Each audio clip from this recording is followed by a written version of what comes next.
I was digging through the junk drawer, pushing aside old batteries, and a handful of expired coupons, trying to find my spare set of keys. I'd left them there on Sunday, or I thought I had, but the drawer was a mess of rubber bands and loose change. It was Tuesday morning, and the air in the kitchen was still cold. That sharp Colorado Springs chill that seems to settle into the floorboards even in the middle of the house. I had to be at the shop by 6:30. The regional compliance audit was on Friday, and that meant 3 days of scrubbing technician logs, verifying certifications, and making sure every service ticket for the last quarter was signed and filed. It wasn't a disaster, just a high-pressure slog that required me to be in the gus before the crews started rolling out to their first calls. If the paperwork wasn't tight, it looked bad on my management, and I didn't like looking bad in front of the corporate people from Denver. "Did you see the mail?" Jeffrey asked.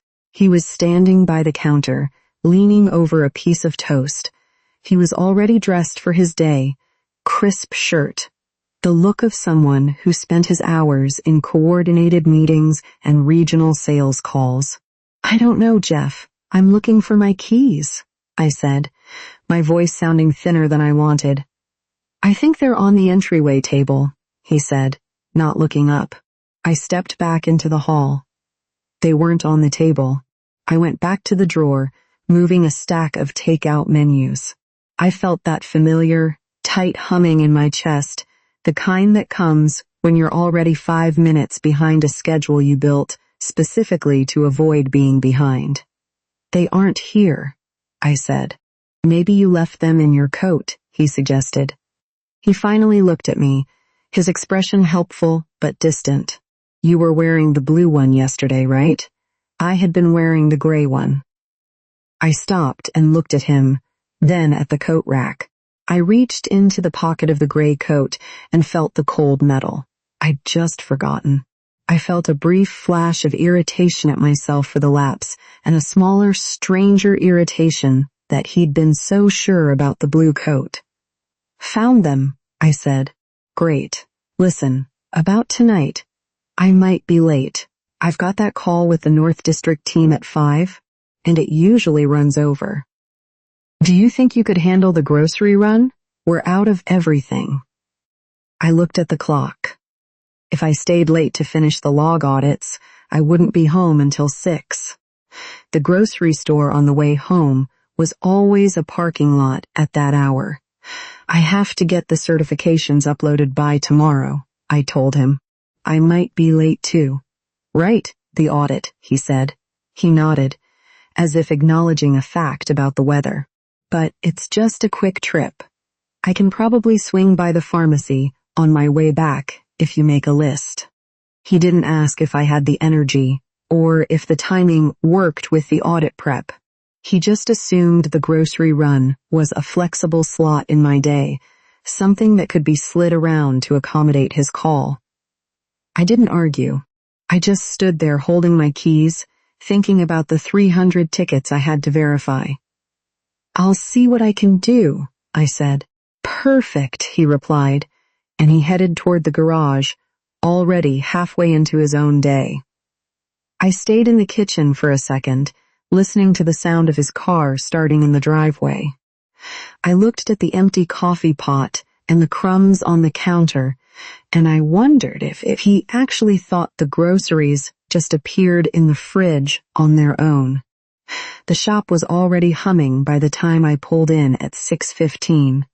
The smell of diesel and old grease always hit me first, a heavy scent that seemed to cling to my skin long after I went home. I walked past the bays where the technicians were loading their vans, the sound of sliding doors slamming shut, echoing through the warehouse. I didn't stop to chat. I went straight to my office and shut the door, leaning my back against it for a second. I spent the first 2 hours in a blur of spreadsheets and manila folders. The audit was a grind of verification.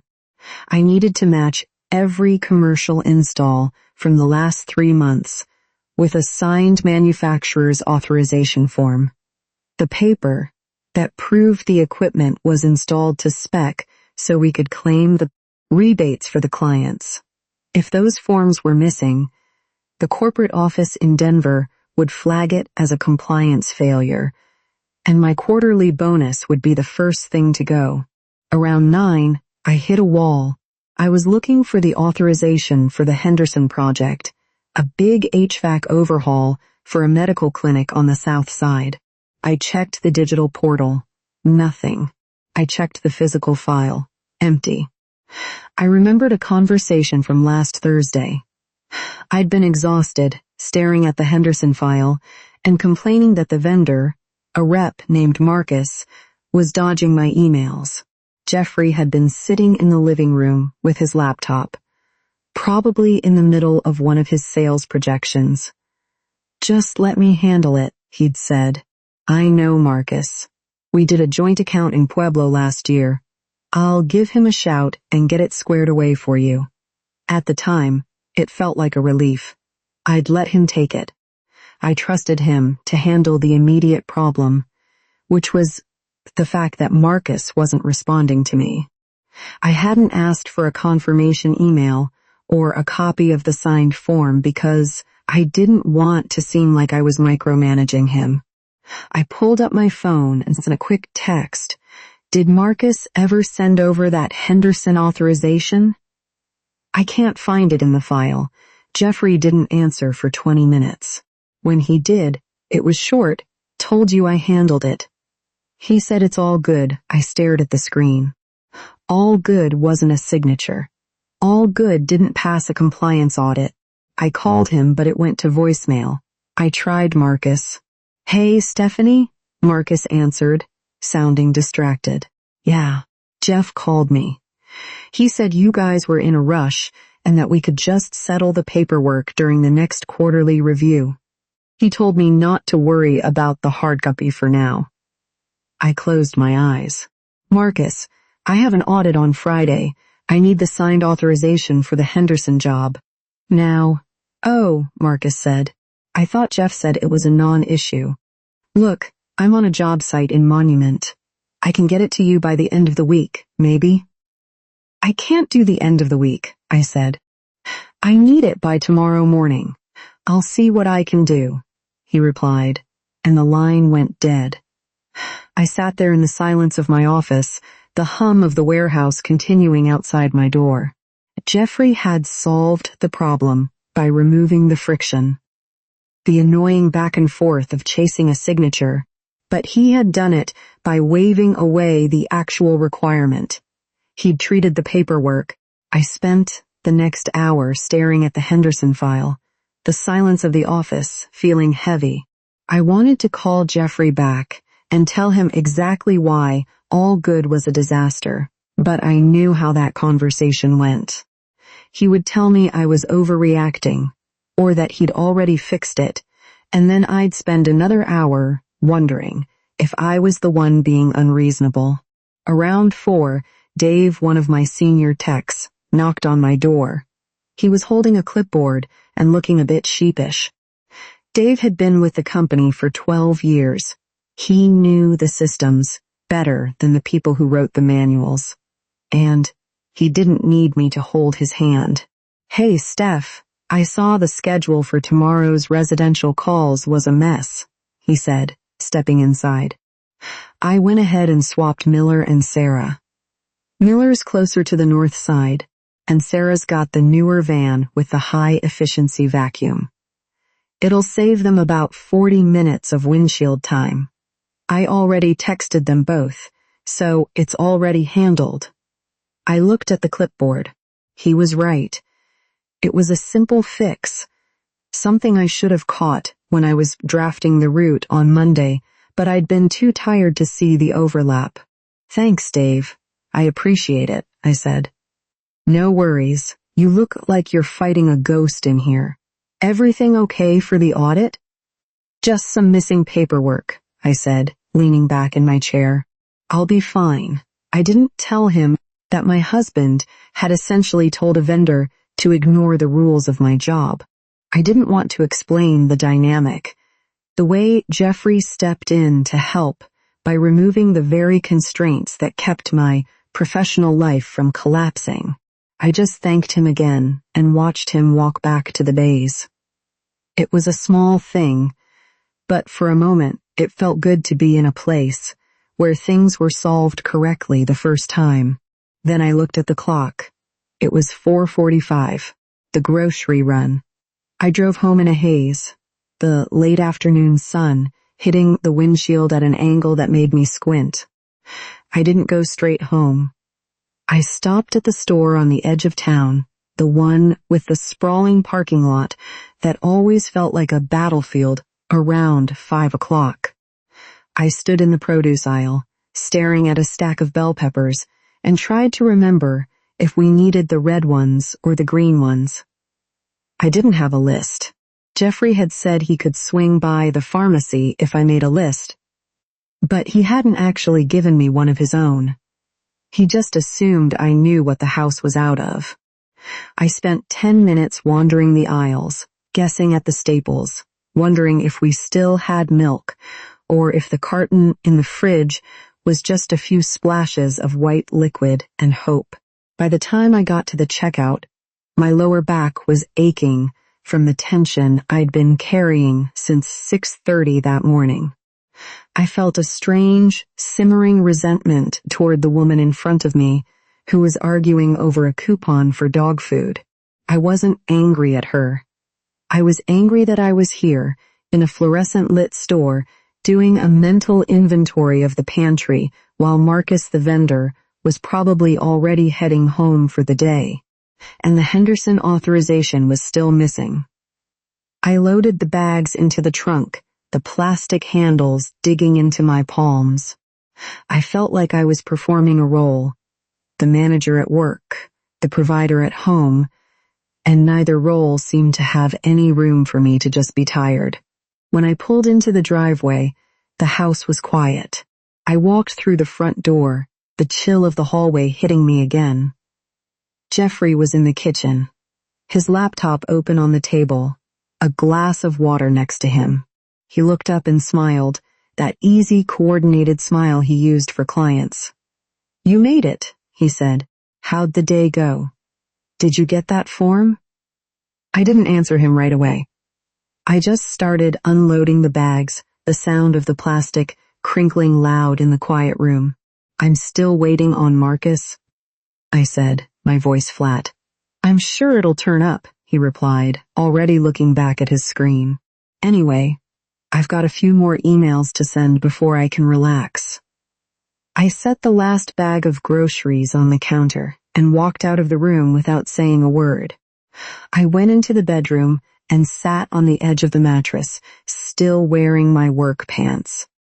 I didn't turn on the overhead light, just the small lamp on the nightstand that cast a yellow, tired glow over the room. I could hear Jeffrey in the kitchen, the rhythmic click of his keyboard, and the occasional sigh he made when a call didn't go his way. My phone buzzed in my hand.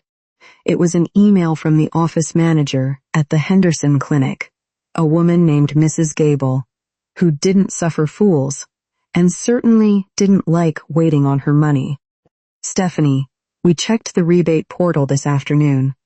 The Henderson project is still listed as pending documentation. I was told this was handled. If the filing window closes tomorrow, we lose the tax credit for the quarter. Please advise." I felt a cold spike of anxiety hit my stomach. The portal didn't just close, it had a hard timestamp. If the authorization wasn't uploaded by midnight on Thursday, the rebate for the medical clinic would be pushed to the next cycle, and the clinic would be out several $1,000s for another 3 months. I called Marcus again. He answered on the third ring, the sound of wind whipping past his phone. "I'm still in Monument, Stephanie," he said. "I can get the paper to you, but I'm not driving back to the Springs tonight. I've got 3 more sites to hit before I can even think about heading home. I need that form by tomorrow morning." Marcus. Mrs. Gable is already emailing me. Look, Marcus said, his voice softening slightly. I can call a local courier. There's a guy who runs documents between Monument and the Springs. He'll pick it up from me and drop it at your shop by 8 a.m., but he doesn't work for free. It'll be $65 for the rush. I closed my eyes. $65. It wasn't a fortune, but it was a stupid, unnecessary cost. If Jeffrey hadn't told Marcus it was a non-issue, the form would have been in the file weeks ago. I wouldn't be paying a courier to fix a problem that didn't exist until Jeffrey decided to help. Fine, I said. Do it. Send me the invoice. I walked back into the kitchen. Jeffrey was standing by the counter, holding a white plastic pharmacy bag. He'd actually gone. He'd remembered the pharmacy, and he'd probably even gotten the right prescriptions without having to call me. Got the stuff, he said, setting the bag down. You okay? You look a little peaked. I have to pay $65 for a courier to bring the Henderson form from Monument, I said. Jeffrey paused, his hand still on the bag. A courier? Why can't he just scan it and email it? Because the rebate portal requires a verified wet signature for this specific equipment tier. A scan doesn't count. Jeffrey frowned, a small crease appearing between his eyebrows. That seems excessive. Why is the system so rigid? Marcus is a professional. They should just take his word for it. They don't take his word for it, Jeff. They take the paper. Well, I just thought. I know what you thought, I interrupted, then immediately felt the sting of it. I didn't want to be the one snapping. I just wanted the paperwork to be where it belonged. You thought you were saving me the trouble of chasing him. But now I'm paying for the chase anyway, and I'm the one who has to tell Mrs. Gable why her credit is delayed. Jeffrey shifted his weight, looking toward the living room. I was just trying to take something off your plate, Steph. You've been so stressed with the audit. I thought I was doing you a favor. It's not a favor if it creates a new problem, I said, but my voice lacked the strength I wanted. Right, he said. He didn't apologize, but he didn't argue either. He just started putting the pharmacy bottles in the cabinet, his movements efficient and quick. Anyway, do you want to order something for dinner? I'm not really in the mood to cook. I looked at the grocery bags. I'd just spent an hour hauling through a crowded store. I looked at the produce I'd guessed at, and the milk I'd hoped was enough. I'm not hungry, I said. I walked back to the bedroom and shut the door, leaving the sound of the kitchen behind. I lay down on top of the covers and stared at the ceiling, waiting for the ping of the courier's confirmation email. I woke up at 5, the room still gray and freezing. I didn't want to move, but the mental checklist was already running, a relentless loop of technician logs and rebate portals. I dressed in the dark, my movements mechanical, and went to the kitchen to start the coffee. The house felt brittle, as if the silence between Jeffrey and me had crystallized overnight. At exactly 8 o'clock, a beat-up sedan pulled into the driveway. I didn't even wait for the doorbell. I stepped out onto the porch in my work boots, the morning air biting at my cheeks. The courier was a wiry man, with a thermos in one hand and a manila envelope in the other. He handed me the Henderson authorization and a handwritten invoice for $65. I paid him via a quick app transfer, the money leaving my account with a digital chirp that sounded like a penalty. I went back inside, the envelope clutched in my hand like a trophy. I felt a momentary surge of relief, the kind that comes when a crisis is averted, but it was short-lived. As I was pouring my second cup of coffee, my phone buzzed on the counter. It was the front office at Maya's middle school. Mrs. Johnson, this is Brenda from the main office, the secretary said. her voice tight with that specific brand of administrative impatience. I'm calling about Maya's field trip to the botanical gardens on Friday. We're still missing her signed permission slip and the $15 activity fee. If we don't have them by noon today, she'll have to stay back in the study hall. I froze, the coffee pot still dripping. What? I thought that was handled. Jeffrey said he handled the paperwork. Well, Mr. Johnson called us last Tuesday, Brenda said. He told us not to worry about the deadline and that he'd sort it out by the end of the week. But it's Wednesday, and the bus manifests are being finalized.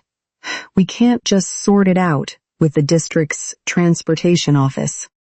I hung up the phone and looked at Jeffrey. He was standing by the toaster, staring at me with a look of genuine confusion. What's wrong? He asked. Maya can't go on her trip because her permission slip isn't in, I said, my voice trembling. Brenda just called. She said you told them not to worry about the deadline. Jeffrey sighed, a sound of mild annoyance, as if I were the one bringing up an irrelevant point. I did. I talked to her for 5 minutes. I told her we were in the middle of a crazy week with your audit and that I'd get the paperwork sorted. I just didn't want you to have to deal with the school portal and the payment login while you were scrubbing those logs. I thought I was taking it off your plate. By telling them it was fine when it wasn't, I asked. Jeff, you didn't actually sign the form. You didn't actually pay the fee. You just told the school that the problem was gone. I was managing the situation, Steph, he said, his voice shifting into that coordinated regional sales tone. I handled the immediate friction. I figured I'd just do the payment tonight when I had a free second. It's a $15 fee. Why are you making this a thing? Because it's not a thing to you, but it's a thing to the person who has to actually do the work, I said. I felt a hot flash of anger, the kind that makes your vision blur at the edges.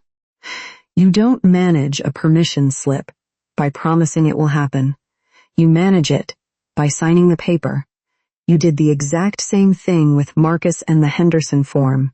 You remove the annoyance for yourself by lying to the people I have to answer to. Jeffrey stepped back, his expression hardening. I'm not lying. I'm streamlining. You're so wound up about this audit that you're snapping at me, for I thought I was helping. It's not help, I shouted, the sound echoing in the small kitchen. It's just more work for me, delayed until the very last second when it becomes an emergency. I grabbed my keys and the Henderson envelope, my heart hammering against my ribs.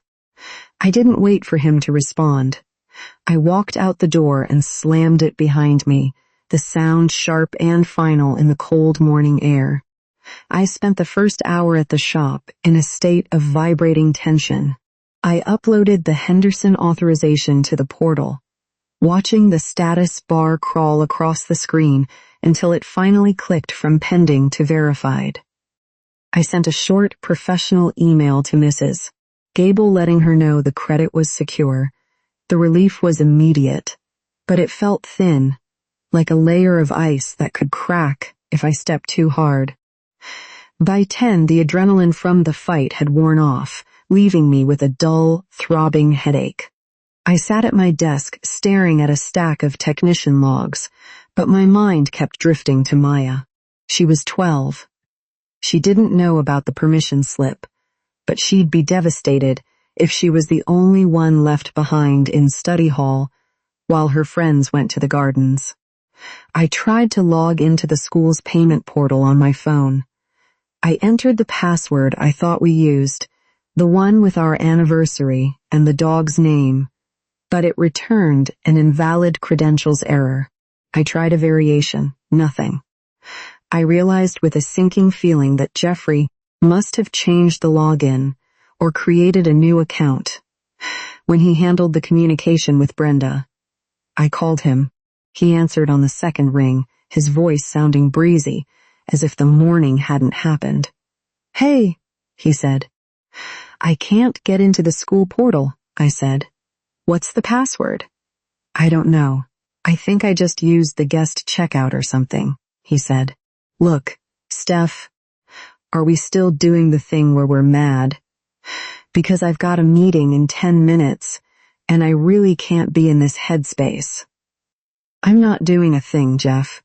I'm trying to make sure our daughter isn't penalized because you told a secretary not to worry about a deadline. I just need the login. I'll send it to you when I'm out of my meeting. It's not a big deal. It's $15. "It's not about the $15, I said, my voice dropping. "It's about the fact that you told them it was done. Why did you do that? Why didn't you just sign the paper and pay the fee when you called them?" There was a pause. I could hear the muffled sound of other people talking in the background of his office. "I was on my mobile," he said, his tone shifting into that defensive, reasonable register. "I didn't have the printer handy, and the portal was acting up. I just figured I'd circle back to it. I didn't think it would be a crisis." "It's a crisis for the person who has to fix it," I said. "You're doing that thing again," he replied. "The thing where you turn a small oversight into a character flaw. I was trying to keep your morning clear for the audit. I thought I was protecting your time."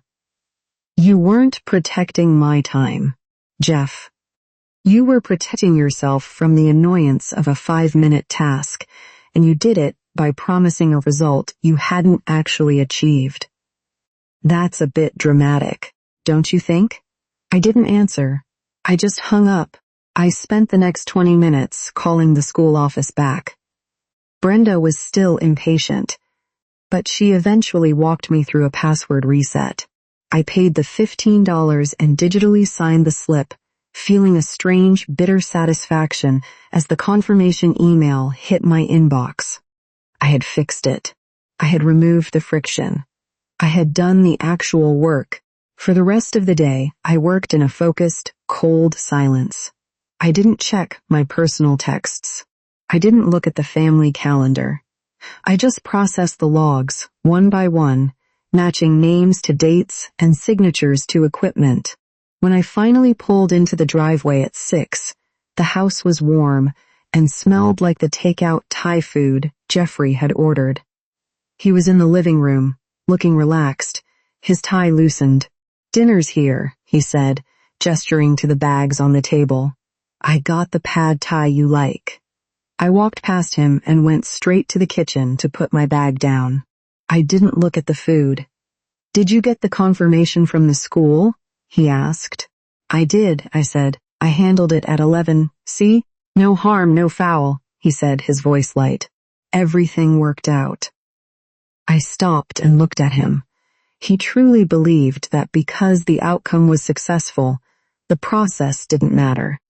He didn't see the hour of my morning spent in a panic, the phone calls during my audit prep, or the $65 I'd spent on a courier the day before. To him, the problem was solved. "It didn't work out, Jeff," I said quietly. "I just did the work you said you'd already done."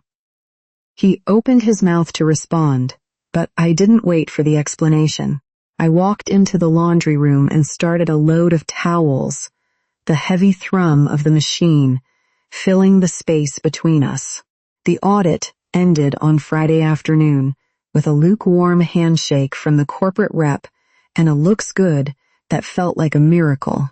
I spent the drive home in a state of total sensory shutdown, the heater in my truck blasting against the late October wind.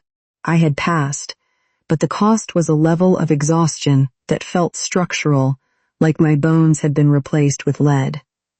Saturday morning was quiet. I was in the kitchen with coffee when Jeffrey came in, carrying a protein shake. "I saw the email about Maya's volleyball physical," he said. "I can take that." My first response was immediate. "No." He stopped. I heard how automatic I sounded. He heard it too. "I was offering. I know." Then why no? Because after a week of cleaning up his shortcuts, the safest system I could imagine was one where I owned everything again. That was also the system that had nearly flattened me. I rubbed my forehead. Try again. He frowned. What? Don't tell me you can handle it. Tell me exactly what you're taking. He set the shake down. Okay. I can call the clinic Monday, find an appointment after 4, take Maya, bring the signed physical form home, and put a copy in her school folder. And if the clinic only has a morning appointment, I ask you before booking it. If they need insurance information, I know where the card is. If something changes, I tell you before I solve it for both of us. His mouth tightened at that last part. But he nodded. Fine. Then yes, take the physical.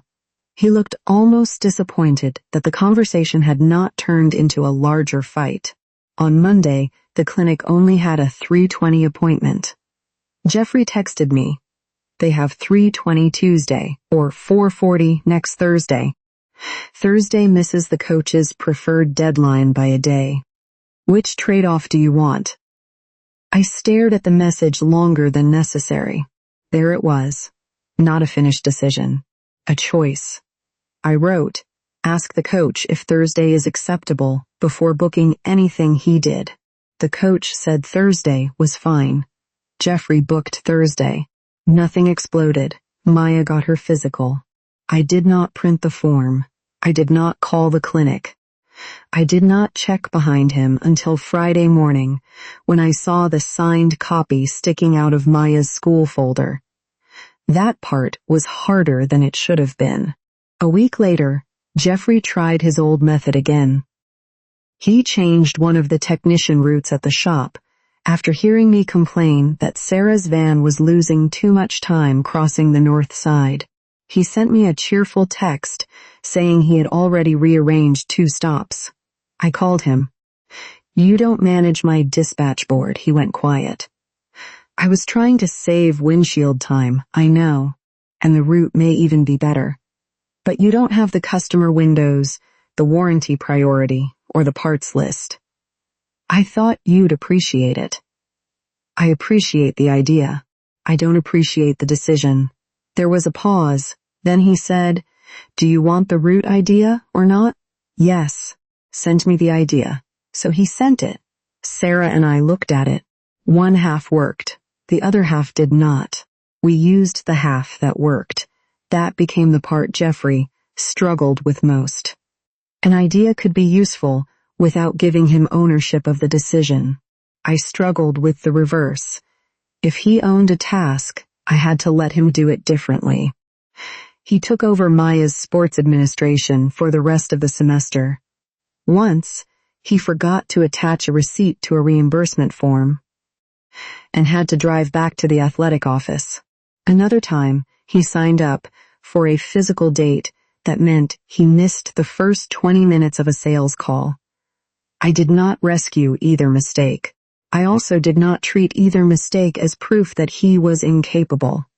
At dinner one night, Maya looked between us and said, why are you two being weird about my calendar? Jeffrey laughed. I apparently used the word handled too much. You do, she said. I looked at her. And I apparently check every detail too much. You do. She took another bite of taco. This is the healthiest conversation we've ever had. Eat your dinner, I said. She smiled. The audit passed. The school forms got done. The house did not become magically balanced. Jeffrey still liked shortcuts. I still liked certainty. But we stopped treating those preferences as authority over each other. In November, another permission email came from the school. Maya wanted to attend an overnight tournament in Milwaukee. Jeffrey opened it first. He read the whole message. Then he came into the kitchen with his phone. Maya wants this, he said. It's 2 nights, $480. Deposit is due Friday. I can take transport and forms if we say yes. He did not say she was already registered. He did not say he had streamlined anything. I took the phone and read the email. Can we afford $480 this month? We can if I move the new tires to December, but I want to look at the budget with you first. I handed the phone back. Okay. Okay, yes? Okay, let's look. He nodded. The distinction was small enough that no one outside our house would have noticed it. Inside our house, it was the whole point.